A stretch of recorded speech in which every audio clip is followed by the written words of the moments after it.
Now, the famous American psychologist Dale Carnegie, the founding father of self-help books, had a brilliant attitude to the criticism of others.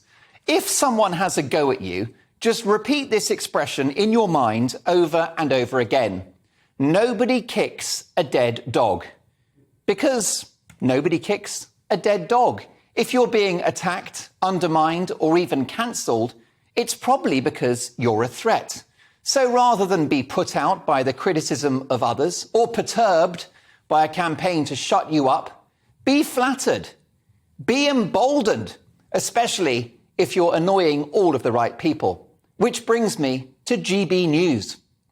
On air for a year and a bit, and yet in these few short months, thanks to you and your support and your belief in us, we've already changed the media landscape. Other news channels have already become influenced by our more combative, personality-led and good-humoured approach to current affairs. And another television news network has since entered the market, hot on our heels, doubtless mindful of our success. Imitation is the best form of flattery. We're trending on social media on an almost daily basis and achieve more column inches than you can shake a stick at. Many in the media can't stand us, but they can't stop talking about us either. The figures speak for themselves. We regularly catch Sky News in prime time, and I'm normally beating them around now.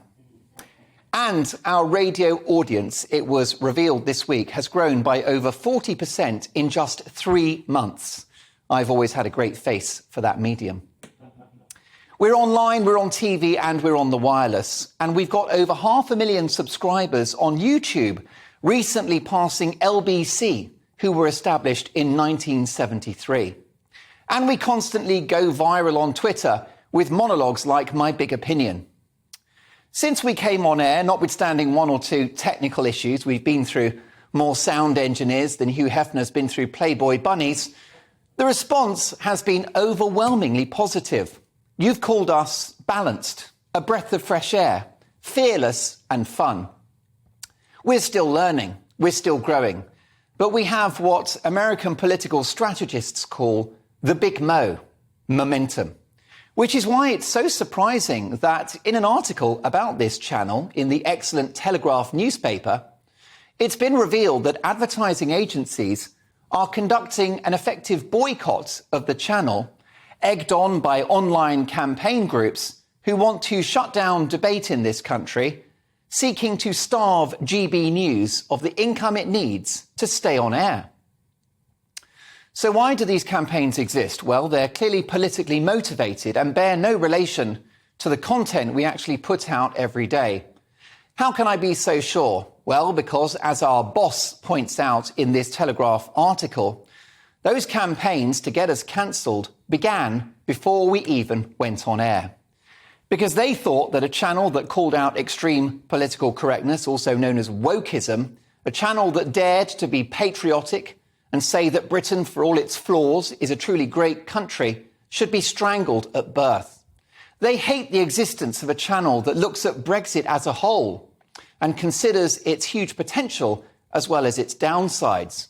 They hate a channel that, unlike others, draws attention to the illegal migration of up to 1,000 people a day in what is a humanitarian, economic and national security disaster. The haters, who claim to be against hate themselves, thought we could be smothered in our infancy. No such luck. GB News has been born and is now a rather feisty toddler and isn't going anywhere. And whilst a few media executives in Soho might be rather snooty about their brands advertising on the channel, in the end, they will come. With our viewing figures growing by the day, it's just a matter of time before great businesses like Tesco and Sainsbury's, IKEA, Ford, Boots the Chemist, Santander, you name it, they will come our way. If they care about you and want to reach out to you and want to sell their products to you, they will ignore the haters and put their money where their mouth is. Right now, though, there are dark forces at work who hate a diversity of views in the media and who want to stitch up the national conversation. something we saw during the run-up to Brexit and during the pandemic, and something that we will continue to see with issues around climate change.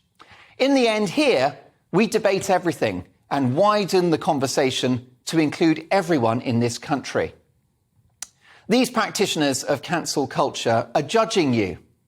They look down on you, or worse, are ashamed of the opinions they perceive you to hold. You're bad people for not participating in the woke North London liberal groupthink. If that wasn't true, why are they so keen to close down GBNews and deprive you of a voice? In the end, we're running our own race, folks.